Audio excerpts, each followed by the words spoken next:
আমরা আশা করি এই দলের হাতে আল্লাহ যদি দেশ পরিচালনার দায়িত্ব দেন, এখন আমরা দল নিয়ন্ত্রণ করেছি, আমরা ইনশাআল্লাহ দেশও নিয়ন্ত্রণ করতে পারব।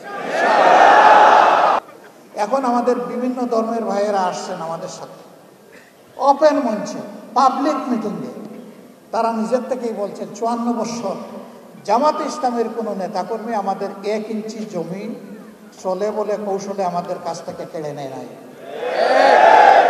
আমাদের কোনো মায়ের ইজ্জতে, আমাদের কোনো বোনের ইজ্জতে, আমাদের কোনো মেয়ের ইজ্জতে হাত দেয় নাই, আমাদের ঘর বাড়িতে আক্রমণ চালায় নাই, আমাদেরকে বাস্তুবিতাহীন করে নাই, আমাদের কাছ থেকে চাঁদা দাবি করে নাই। আমরা শিখাইয়া দেই না রে ভাই, তাদেরকে বলি যে আপনি আপনার মনের মতো করে যা ইচ্ছা তাই বলতে পারেন, আপনি বলতে থাকেন। হ্যাঁ, তারা সেখানে এসে তাদের উপর নির্যাতনের কিছু কথা বলে কিছু দুঃখের কাহিনী শোনায়, আমরা তখন লজ্জিত হই যে আমরা না করি, কেউ না কেউ তো তাদের উপরে এই জুলুমগুলা করে। অথচ আমরা ভাষাভাষী প্রতিবেশী, যুগ যুগ ধরে এক জায়গায় বসবাস করে আসছি, লেখাপড়া করতে গেলে একই বেঞ্চে বসে একই ডেস্কে বই রেখে আমরা লেখাপড়া করেছি। আজকে আমাদের এই সহযাত্রীদের সাথে আচরণ কেন? হ্যাঁ, আমরা চেষ্টা করেছি আমাদের দলটাকে সেইভাবে গড়ে তুলতে, নিয়ন্ত্রণ করতে। আমরা আশা করি এই দলের হাতে আল্লাহ যদি দেশ পরিচালনার দায়িত্ব দেন, এখন আমরা দল নিয়ন্ত্রণ করেছি, আমরা ইনশাআল্লাহ দেশও নিয়ন্ত্রণ করতে পারব। আমরা যখন নিজেরা ঘুষ খাবো না, যখন চাঁদা দাবি করব না, যখন আমরা দখলদারিতে যাব না, তখন আশা করি বাকি সকলে বার্তা পেয়ে যাবেন এবং সকলের কান খাড়া হয়ে যাবে।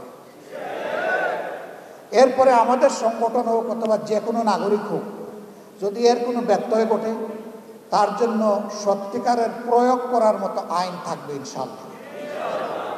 এখন আইন আছে, তার প্রয়োগ নাই। যে আইনটা আছে এইটারও যদি প্রয়োগ থাকতো, সমাজের দুর্নীতি, সমাজের দুর্বৃত্তপনা 10 ভাগের 1 ভাগে নেমে আসত। এটারও তো প্রয়োগ নাই। তা আবার প্রয়োগ আছে উল্টা প্রয়োগ। আপনি মারা গেছেন, আপনার ছেলে হবে আপনার হত্যা মামলার আসামি, মেরেছে সরকারের দুষ্ট বাহিনী অথবা গুন্ডারা, আপনার ছেলেকে করবে খুনের মামলার আসামি।